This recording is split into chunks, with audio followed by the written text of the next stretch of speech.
ukuthi ke bungakanani ubungozi bokuthi umuntu ayeke ukuphuza lamaphilisi bathe cha yazi iadvert kaNgqongqoshe sizwile ithini into yalamaphilisi no Ntokozo iadvert yethu isicelo emphakathini sokuthi uma ngabe udla imishanguzo hlala kuyona siyazi ukuthi kunzima kangakanani ukuthi uphuze amaphilisi usuku nosuku kodwa kunzima kakhulu ukuthi ugule uzushone udlule emhlabeni kodwa ibe bikhona indlela yokuvikela lokho okunye sikugcizelelayo ukuthi phambilini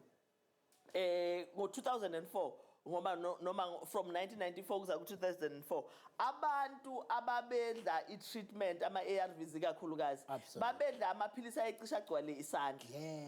uma ngabe kufuna waphuze lawo maphilisi ayephuzwa usuku nosuku egcwala isandla njalo kodwa uhulumeni ngoba wayazi ukuthi abantu bayakhala ngaso sonke isikhathi ukuthi maningi amaphilisi awadleki kahle waloke improve i-treatment asuka kuleyo namaphilisi amaningi bafika badla amaphilisi amathathu manje selilodwa iphilisi so kubalekileke ngempela ukuthi siliphuze leli philisi ngoba ilona philisi elenza ukuthi impilo zethu zishintshe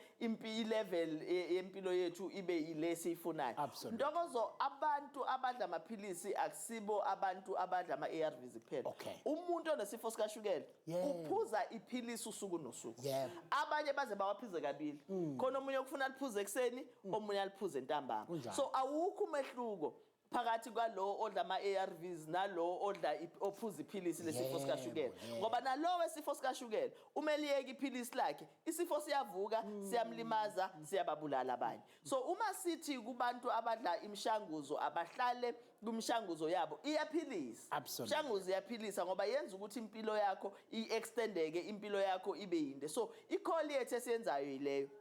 uma ngabe ubona ukuthi iphilisi noma umshanguzo wakho uphuzayo awukwazi ukuphuza ngenxa yokuthi awunakho ukudla woza phela eminyangweni wezempilo sondela ekliniki singabona yabona lapha emakliniki ethu sesize sathi onesi bethu noma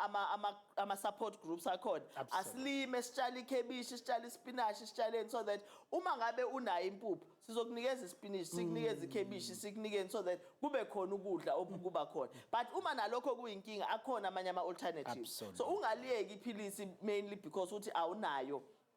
imali yokuthenga ukudla woza kuthina sizokuhlanganisa nomnyango ka-social development noma sikuhlanganise nalabo abanye abangakwazi ukuthi basize ekutheni ukwazi ukuthola ukudla kodwa ukuyeka imishanguzo akuyona isolution yingakho namhlanje Ntokozo siyayisithi akekho umuntu okufanele adlule emhlabeni ebulawa isifo sengculaza noma esandulela ngculaza ngoba akhona amaphilisi athithibalisa igciwane